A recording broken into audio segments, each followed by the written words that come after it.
Bonjour tout le monde. C'est un grand plaisir pour moi d'être ici avec vous cet après-midi. J'ai rencontré mon homologue, le secrétaire d'État David Lammy. I met this afternoon my counterpart here in the UK, Foreign Secretary David Lammy. We had a wonderful conversation. We discussed aid to Ukraine. We discussed our economic and trade relationship. And we discussed defense spending in advance of the NATO summit. Donc, je suis ici pour répondre à vos questions si vous voulez. Minister, thank you. Shortly after you became the minister, both you and your government issued statements about the situation in Gaza, about the forcible displacement by Israel of Palestinians, about the starvation tactics, according to the United Nations, suggesting that your government was in opposition and would take steps if things didn't change. What's it going to take for things to change, and what steps? Well, thank you for the question. I want to start by saying that ensuring security in the region requires an immediate return to a ceasefire in Gaza. All remaining hostages must be released, and Hamas can have no future in Gaza. The human suffering across the region is intolerable, as the statements stated. More humanitarian assistance, especially food, must enter Gaza, and Canada will continue to work with our allies to ensure that there is dignity and security for Israelis and Palestinians alike. In terms of your specific question, we are looking at a variety of options. Would you consider recognizing a Palestinian state? We are committed to achieving a two-state solution with Israelis and Palestinians living in peace and security. Well, Israel has said they're going to create 22 new illegal settlements in those areas. If you, with respect, don't do it soon, there may not be much land left to recognize. Canada opposes Israel's approval of 22 new settlements in the West Bank. We call on Israel to reverse this decision. And what should happen with that flotilla that's heading into Gaza, possibly even this weekend? People on board say they're expecting to be stopped. How would you like that to be resolved? The security and stability of the region is paramount.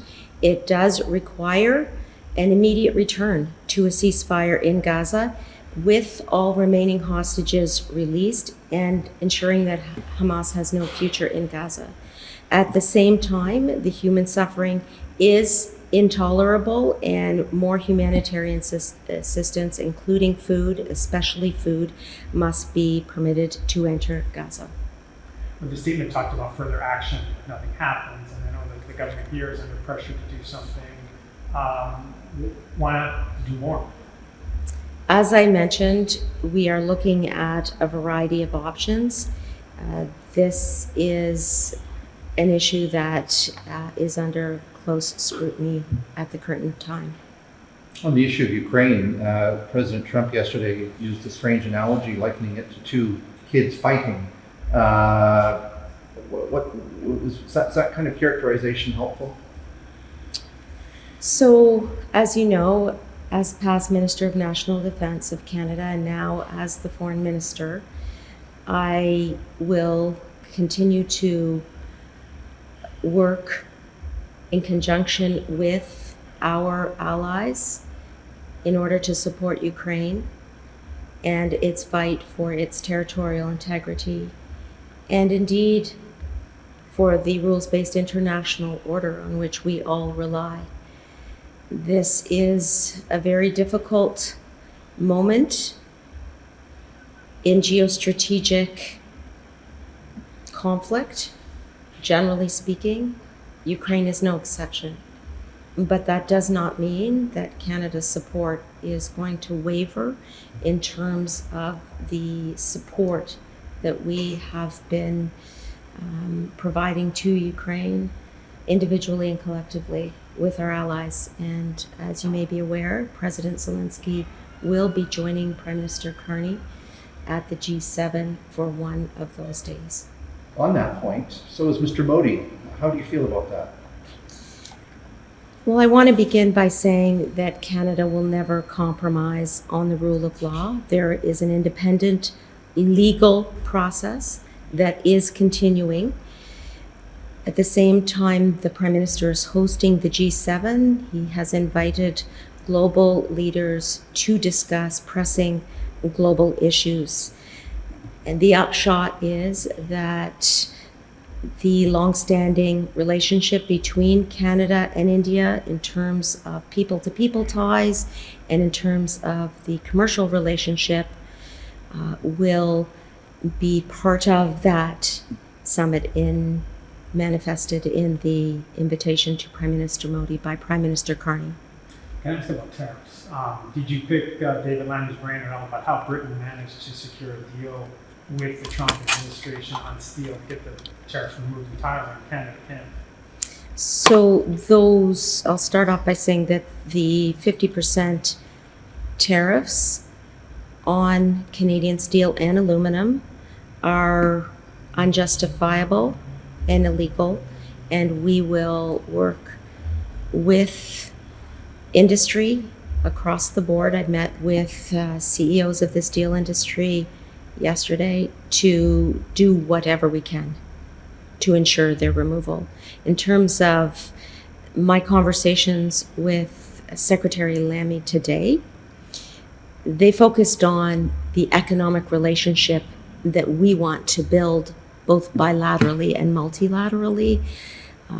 The work that I must do as foreign minister is to ensure that we are leveraging our diplomatic relationships in order to benefit the Canadian economy in its time of need as we are facing unjustified tariffs across the board. And this is certainly top of mind as I speak with my counterparts, both on the telephone and in person. Tomorrow I will be traveling to Paris to meet with Foreign Minister Barrot, and I will have a similar conversation about the need for us to expand our economic relationships, diversify our supply chains in order to grow the Canadian economy so that we are never again 80% dependent on a single country. But why can Britain score a deal in Canada?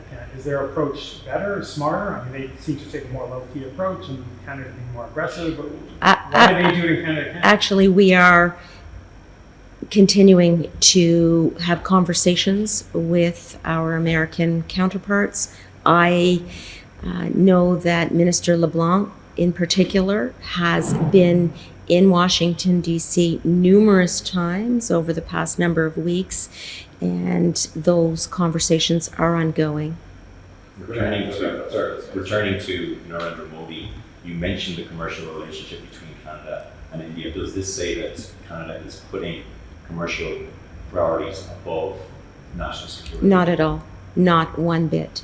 There is an RCMP investigation that is ongoing.